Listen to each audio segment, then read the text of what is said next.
काम मत करो। और जो बोलते हो ना वो संडास का पैसा ही, अरे भाई कोई अगर कोई किसी की रोजी कर रहा है तो गलत कर रहा है, आप लाओ फतवा लाओ ना मौलाना से कि यार ये काम नहीं करना चाहिए। फिर अगर वो काम कोई करता है तो बिल्कुल राखेल ब्लैक से बेचना, राखेल की चोरी करना, इसका भी फतवा लाना। ये थे कि एजाज बेग राखेल चोर, एजाज बेग डीजल चोर, और मालूम नहीं कौन से जानवर चोर, क्या चोर क्या चोर। कोई मालेगांव का लीडर दखनी मोमिन निकालता है।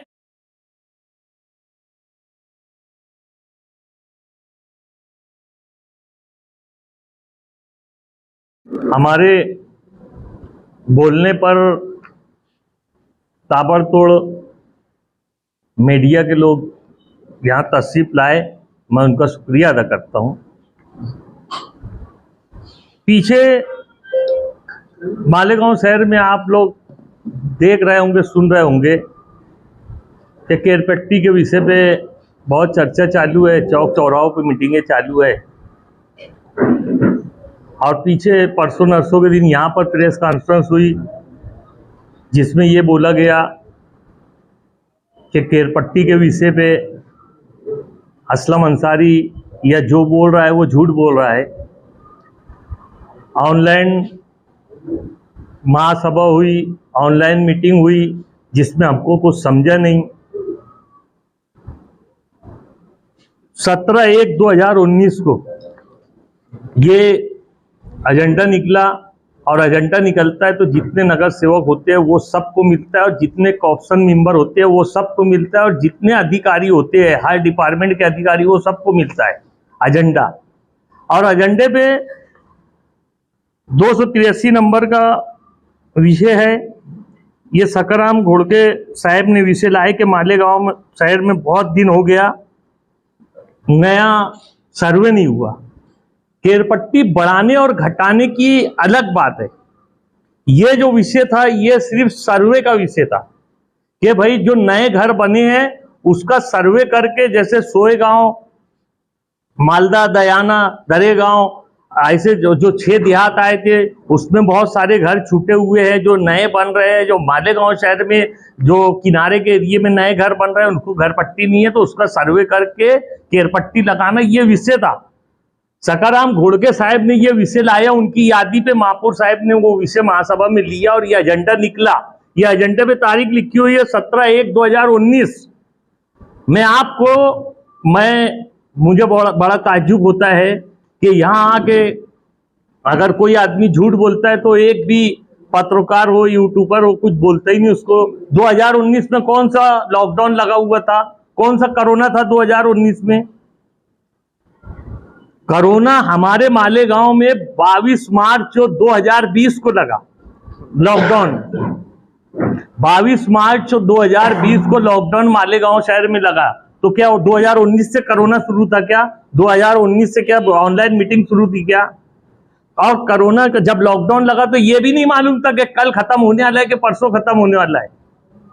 तो ये मीटिंग जो हुई थी 17/1/2019 को हुई थी महासभा, जो सकाराम घोड़के साहब का विषय था, और उसमें यह बोला गया था कि भाई नवी अकादमी करना जो कानून के हिसाब से 4-4 साल में होना चाहिए।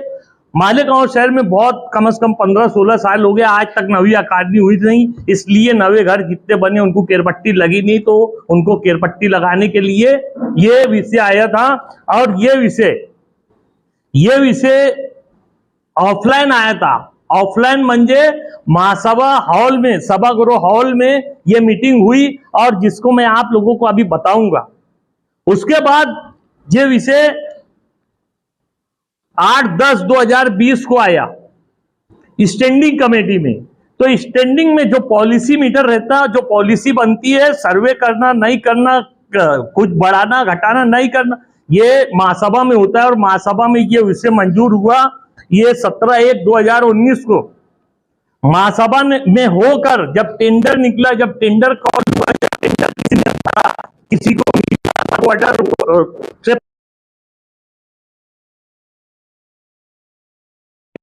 स्टैंडिंग अगर को मंजूर, वीडियो कॉन्फ्रेंसिंग के जरिए ये मीटिंग हुई थी स्टैंडिंग वाली। महासभा वाली के टाइम में 19 में कोरोना नहीं था, लॉकडाउन नहीं था, लेकिन ये जब मीटिंग हुई स्टैंडिंग की, जब कोरोना था, जब लॉकडाउन था, उसमें ये मीटिंग हुई। तो आप लोगों को पहले मैं महासभा की वो मीटिंग दिखा देता हूं, क्योंकि यहां जो बोलते हैं वो क्या बोलते हैं, डिवाइड करा लो, क्या बोलते हैं, डिवाइड करा लो, डिवाइड करा लो, क्या क्या बोलते हैं मालूम नहीं। तो वो कितना झूठ बोलते हैं और कितना सही बोलते हैं, ये बात समझ लो। और आप लोग डिसाइड करो कि वो झुट्टे के सामने मैं बैठूं या वो झुट्टे के सामने ना बैठूं। ये आप डिसाइड करना, मुझे बोलना, मैं बैठने को तैयार है उसके सामने भी। लेकिन वो झूठे ने बोला था कि ये ऑनलाइन मीटिंग थी, वो वहां बहुत आवाज आ रही थी, मुझे कुछ समझा नहीं, इसलिए मैंने कुछ बोला नहीं। तो ये पहले मीटिंग आप लोग देख लो कि मीटिंग ऑफलाइन थी कि ऑनलाइन थी, बता भी।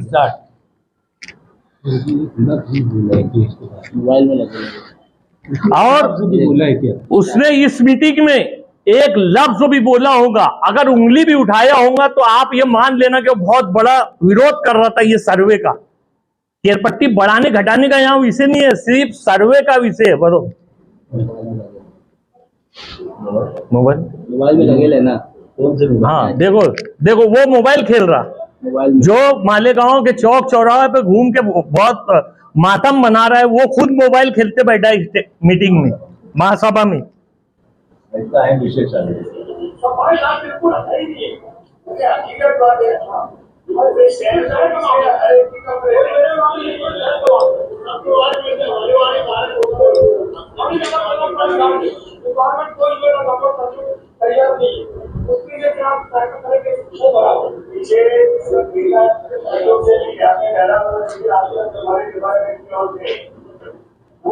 विषय पे लेके जाओ। हाँ विषय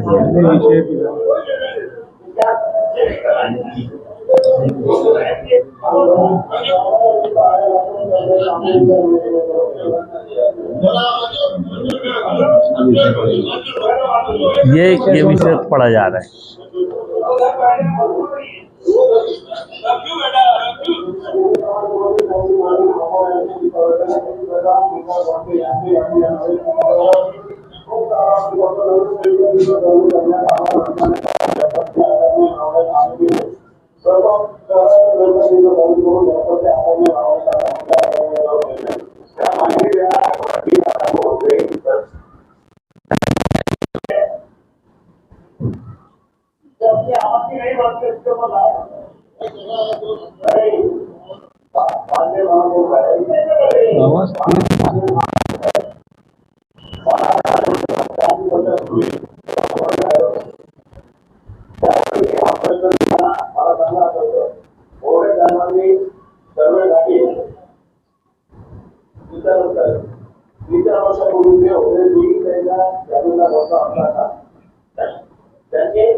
कौन कौन बोला खाली अब ये बता दे बस, सिर्फ कौन, व्हाट्सएप के जरिए मैं दे देता हूँ, ये दे देता हूँ, लेकिन आप ये देख लो कि कौन कौन बोला ये विषय पे। ये देखो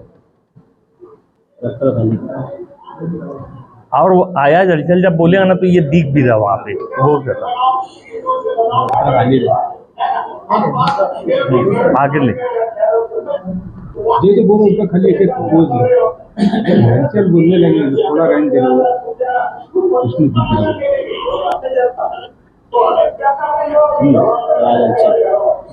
देखो वो बैठा हुआ है। हाँ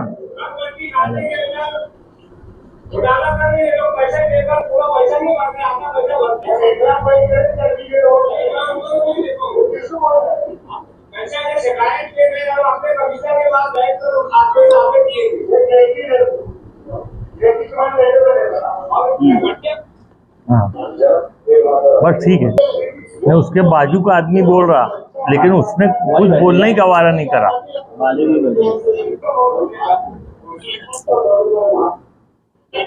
ठीक है, बस ये सब हम आपको पहुंचा देंगे व्हाट्सएप जरिए से। अब आपने देख लिया ये ऑनलाइन मीटिंग थी या ऑफलाइन मीटिंग थी। अब सच्चा कौन है झूठा कौन है ये बताना गांव वालों को आप लोगों का काम है। आप लोगों के जरिए से आप लोगों के माध्यम से वो गांव वालों को बताना चाहिए कि कौन सही बोला कौन झूठ बोला। ये सर्वे का विषय आया हुआ था। उसको फिर जब टेंडर वगैरह हो गया तो उसके बाद ये विषय आया। जब ऑनलाइन मीटिंग थी तो स्टैंडिंग में विषय आया। स्टैंडिंग में उस वक्त 6-7 ही मेंबर थे। उस टाइम 16 मेंबर स्टैंडिंग में नहीं थे, इसलिए कि डॉक्टर खालिक का जो पीरियड था उनका पीरियड खत्म हो गया। लेकिन नया गवर्नमेंट से जो जीआर आया था कि भाई नया कोई भी चुनाव नहीं करना, चाहे स्टैंडिंग हो या महापुर हो या कोई भी चुनाव कोरोना की वजह से नहीं करना, तो वो वजह से वो मामला रुका हुआ था। तो स्टैंडिंग में जो 8 लोग बचे थे, 8 तो निकल गए थे, जो 8 बचे थे उन पे ही स्टैंडिंग हुई और उसमें से एक को महापुर चुना गया है। नहीं तो नीलेश आयर कभी महापुर नहीं थे, चेयरमैन नहीं थे, स्टैंडिंग चेयरमैन नीलेश आयर नहीं थे। लेकिन इस मीटिंग में उनको चेयरमैन बनाया गया था इसलिए कि वो उपमहापुर थे और उपमहापुर को ये हुआ कि यार उनकी बड़ी यानी पोस्ट है इसलिए उनको ही चेयरमैन बनाया जाए। तो किसी भी एक सदस्य ने सूचना ला के उनको चेयरमैन बनाया और उनके चेयरमैन के पीरियड में ये ठहराव हुआ। लेकिन जो बेवकूफ ये बोलता है इसमें 10 करोड़ का भ्रष्टाचार हुआ, 20 करोड़ का भ्रष्टाचार हुआ, बताना चाहिए ना। इतना बड़ा भ्रष्टाचार मालेगांव वालों को बता के उस पर कुछ करना चाहिए, किसी को सजा दिलाना चाहिए। खाली उर्दू मीडिया सेंटर में आके बैठ के बोल दिए खत्म हो गए चले गए, ऐसा नहीं है। जो हमारे मालेगांव शहर के गरीब आवाम का पैसा खा रहा है उसके खिलाफ कुछ करना चाहिए, खाली बोल के ऐसे नहीं चले जाना चाहिए। लगता मेरी फिर आवाज पड़ रही। तो ये वो प्रोसीडिंग है उस मीटिंग की, महासभा की मीटिंग की, कि किसने क्या बोला, महापुर ने क्या बोला, उपमहापुर ने क्या बोला, असलम ने क्या बोला, डॉक्टर ने क्या बोला, किसने क्या बोला, सबके नाम के साथ प्रोसीडिंग लिखी जाती है। प्रोसीडिंग मैं आप लोगों को दे रहा हूं, आप लोग प्रोसीडिंग, मेरी गुजारिश है कम से कम जो अखबार वाले हैं उनसे कि अपने अखबार में अगर लिखेंगे तो बहुत मेहरबानी होगी, ताकि मालेगांव शहर की आवाम को समझेगा कि कौन क्या बोल रहा है कौन क्या नहीं बोल रहा है। तो मेरी गुजारिश है पत्रकारों से जो अखबार लिखते हैं वो अपने अखबार में ये जो प्रोसीडिंग है इसका लफ्ज बाय लफ्ज लिखे, ताकि मालेगांव शहर की आवाम ही देखे कौन क्या बोला कौन क्या नहीं बोला। रहा सवाल ये जो विषय है जिसका बहुत जिक्र हो रहा है कि भाई इसमें असलम अंसारी का नाम है, भाई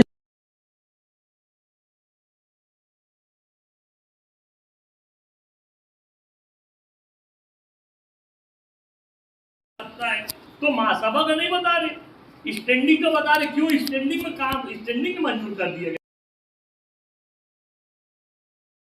महासभा बनाती है। स्टैंडिंग में टेंडर मंजूरी के लिए आता है, खाली कि भाई ये ऐसा निकल रहा है इतना पैसा इसको खर्चा आएगा, क्योंकि जो फाइनेंशियल मामला है वो स्टैंडिंग का रहता है, उसको स्टैंडिंग की मंजूरी लगती है। अगर किसी का 1000 रुपया बाकी है उसको डिपॉजिट वापस लेना है तो वो स्टैंडिंग में जाता है।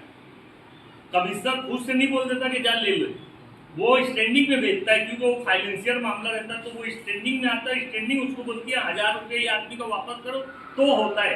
तो ऐसी ये विषय भी, इस पर पैसा देने की बात थी इसलिए ये पैसा देने की बात हो या लेने की बात हो, दोनों विषय स्टैंडिंग में आता है। ना कि कोई पॉलिसी कुछ बढ़ाना है कुछ घटाना है, वो पॉलिसी मीटर वो महासभा में तय होता है, स्टैंडिंग में नहीं। ये स्टैंडिंग का जो ढंडोरा पीटा जा रहा है, असलम अंसारी का नाम है, असलम अंसारी का नाम है ना, इनकार किसको है? और महापुर जिसकी साइन से ये निकला उसका कोई नाम नहीं, चेयरमैन जो चेयरमैन होता है उसके नाम से निकला, उसकी साइन है असलम अंसारी। मैं बोल दूं अगर मेरी साइन बताओ तो कोई बता नहीं सकता, क्योंकि वहां साइन नहीं रहती, वहां खाली एक फॉर्मेलिटी है कि भाई किसी का सूचना नाम देना चाहिए, किसी का अनुमोदन में नाम देना चाहिए, तो जो बोला हुआ रहता है, जो फेमस आदमी रहता है उसका नाम आ जाता। मैं आप लोगों के माध्यम से एकदम बता रहा हूँ कि वो भी महासभा में मेरी सूचना थी। आप लोग वो महासभा जब देखेंगे तो आप लोग खुद बोलेंगे कि असलम अंसारी क्या बोला और किसने क्या बोला। हम लोग तो आपको जब वो देंगे उसमें भी मेरी यही सूचना थी कि हमारे आदमी से सर्वे कराना। मैं कोई दूसरी बात नहीं करते हुए जो विषय था उसी पे बात कर रहा था कि जो सर्वे करने की बात डिपार्टमेंट कर रहा है या महासभा कर रही है तो हमारे आदमी से कराओ। अब मैंने उसमें क्या बोला, ये प्रोसीडिंग बताएंगी, लेकिन वावेला क्या मचाया जा रहा है, असलम अंसारी ने बढ़वाया है, केरपट्टी से रसीद ने आया, आजाब लाया है। तो ये आप लोगों के सामने हमने रखा है। और ऐसी बहुत सारी बातें हैं जो महासभा में या स्टैंडिंग में होती है, लेकिन अल्लाह के करम से, आप लोगों की दुआओं से हमने आज तक भी मालेगांव शहर के गरीब आवाम का या अमीर हो उसका एक पैसे का नुकसान हमारी जात से हमने किया नहीं। और नहीं तो ये इसमें भी कैसे भी टटोल के देख लेवे कोई भी, और कोई दूसरा भी विषय निकाल के देख लेवे। बहुत सारी बातें होती है, पानी बेच डाली, ये बेच डाले, वो बेच डाले, वो भी निकाल के देख लो कि मालेगांव की आवाम के साथ, मालेगांव में हमारे भी बच्चे, हमारी भी खानदान है, हमारे भी दोस्त यार है, हमारा भी संबंध है, ताल्लुकात के लोग हैं। हम एक कतरा भी पानी किसी को दिए नहीं है। मालेगांव के हिस्से का पानी हमने किसी को एक कतरा भी नहीं दिया है। और कोशिश यही रही है शेख रशीद साहब की, शेख आसिफ साहब की, ताहिरा मैडम की, कि पानी हमको और बढ़ा के दिया जाए, जितना हमारा कोटा है उससे बढ़ा के दिया जाए। इसके लिए हमने कई बार मंत्रालय में मीटिंग भी ली है और मीटिंग में गए भी और बात भी रखा है। और दुनिया जानती है कि शेख रशीद साहब के टाइम में गिरना डैम की स्कीम आई और उन्होंने प्रेसिडेंट रहते हुए वो गिरना डैम स्कीम को मंजूर किया, उनके आमदनी में वो काम पूरा किया। उनके जो बेटे हैं आसिफ शेख रशीद साहब के टाइम में वो पानी यहाँ मालेगांव में गिरना डैम का गिरा। ये आप अपनी खुली आंख से, आवाम खुली आंख से देख रही है कि वो पानी लाने वाला कौन है। अरे जो लाने वाला है वो क्या बेचने वाला होगा, वो किसी को देने वाला होगा? ऐसा कतई भी नहीं है, कोई साबित नहीं कर सकता। मैं बोल रहा हूँ पानी और केरपट्टी का मसला छोड़ दो, मालेगांव शहर में केरपट्टी कई बार पीछे भी बढ़ी है। ये जो बढ़ाया है कमिश्नर ने, आप लोगों को मैं बताया कि स्टैंडिंग में क्या तारीख को मीटिंग हुई, महासभा में क्या तारीख को मीटिंग हुई, और कमिश्नर ने किस तारीख को ये भाव बढ़ाने का ठहराव किया। मैं आप लोगों को सिर्फ वो बता देना चाहता हूं और अपनी बात मैं खत्म करूंगा कि कमिश्नर साहब ने 8/12/2022 को, यहाँ जो तारीख मुझे दिख रही है वो 92/12 हो गई है कमिश्नर साहब के लेटर पे, तो उसको मैं 8 मान रहा हूँ या 9 मानना चाहिए, 8 या 9 में से एक मान लो। वो लेटर पे, उनके लेटर पे ऐसा लिखा हुआ। तो 8/12/2022 को, जबकि हम लोगों की मेंबरी, यानी मैं सभी मेंबर की बात करूंगा, सभी महापुर की बात करूंगा, सभी स्टैंडिंग चेयरमैन और उप महापुर की बात करूंगा कि हम सब की मेंबरी 13 जून 2022 को खत्म हो गई थी, 13/6/2022 को खत्म हो गई थी। और ये जो ठहराव है ये 8/12/2022 का है, जो कमिश्नर ने 3% रेट बढ़ाया है। और मैंने जिस दिन ये रेट मुझे मालूम पड़ा कि भाई ये रेट बढ़ा है, मैंने उसी दिन आप न्यूज़ वालों को बुला के ये खबर दी थी कि भाई देखो कमिश्नर ने रेट बढ़ाया। हमने या किसी भी कारपोरेटर ने रेट नहीं बढ़ाया, कमिश्नर ने उसकी अदालत में बनाया, उसको हक है, कानून ने उसको अधिकार दिया है कि ये बढ़ावे। और आप लोगों के चैनल के जरिए से मैं ये बात बोल देना चाहता हूँ कि ये इसकी कानूनी जो मालूमात है वो हमको बखूबी है अल्लाह के करम से। आसिफ भाई उस पर लगे हुए हैं, शकील भाई, एजाज भाई, रियाज भाई, हम सभी लोग, रईस भाई, हम सभी लोग लगे हैं। और हम लोगों ने जाके बोलोडा कमिश्नर को दे के आया है और इंशाल्लाह बहुत करके उसकी कल हमारी बैठक है। और हम जो ये सर्वे है, सर्वे तो बहरहाल होना चाहिए, जो नवा घर बना है उसको केरपट्टी लगना चाहिए, क्योंकि हमारे पास ही लोग आते ये बोलने के भैया वो केरपट्टी लगवा दो। हमने 10 अर्जी दे दी, अभी तक लगी नहीं। तो ये अगर लग रही केरपट्टी लगे, लेकिन उसको लगे जिसका घर नया है, जूनों के ऊपर कोई बात ना आए। और ये जो पीछे 5 साल की दे रहे हैं और जिसके पास बांध काम परवानगी नहीं उसको टुकपट दे रहे हैं, टिकपट दे रहे हैं, तो ये सब ना करते हुए हम कमिश्नर से, आसिफ भाई के, हम सभी राष्ट्रवादी कांग्रेस पार्टी के लोगों की हमारी कल मीटिंग है कमिश्नर साहब के साथ। इंशाल्लाह हम ये बात का उसमें फाइनल करेंगे। और हमारे पास बहुत सारे प्रूफ हैं और बहुत सारे पुरावे हैं जिसकी दलील पे हम कमिश्नर से वो वापस करने लगाएंगे। जो बड़ी हुई केरपट्टी है या तो वो वापस लेवे, या तो जो सर्वे हो रहा है वो वापस लेवे। दो में से एक चीज हम इंशाल्लाह वापस करवाएंगे। मैं आपके चैनल के माध्यम से, और जो लोग ये बोलते हैं कि वो कोई जागीरदार है, मेथड नहीं है, तो मैं अपनी कोई भी भाषण में, कोई भी इंटरव्यू में किसी की जांच पास से नहीं, कोई मालेगांव का लीडर दखनी मोमिन निकालता है, कोई जागीरदार और मेथड निकालता है। हमने कभी किसी पे उंगली नहीं उठाई। और मैं आप लोगों के सामने ये इकरार करता हूं कि अगर हमसे भूल चूक में भी ऐसी किसी के भावना दुखे ऐसी बात निकली होगी तो मैं माफी चाहता हूं, क्योंकि मुझे कल ही ये बात मालूम पड़ी कि वो जागीरदार है। मैं तो ये सुनता था पुलिस रिकॉर्ड से, अखबारों के जरिए से कि एजाज बेग राकेल चोर, एजाज बेग डीजल चोर, और मालूम नहीं कौन से जानवर चोर, क्या चोर। मैं तो अखबारों में ये पढ़ा जागीरदार है, पहली बार मालूम पड़ा। तो भाई साहब, जागीरदारों का नाम ऐसा झूठ फसाद बोल के मत बदनाम करो।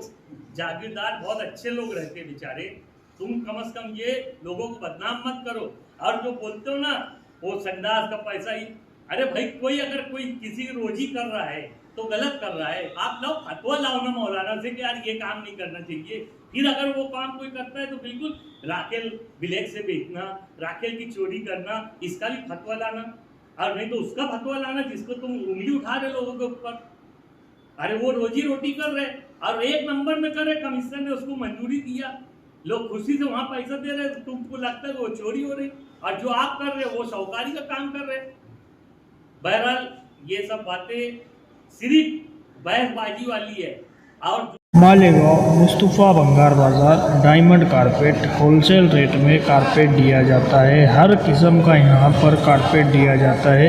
हमारा पता याद रखें, मालेगांव मुस्तफ़ा भंगार बाज़ार डायमंड कारपेट होलसेल रेट में दिया जाता है।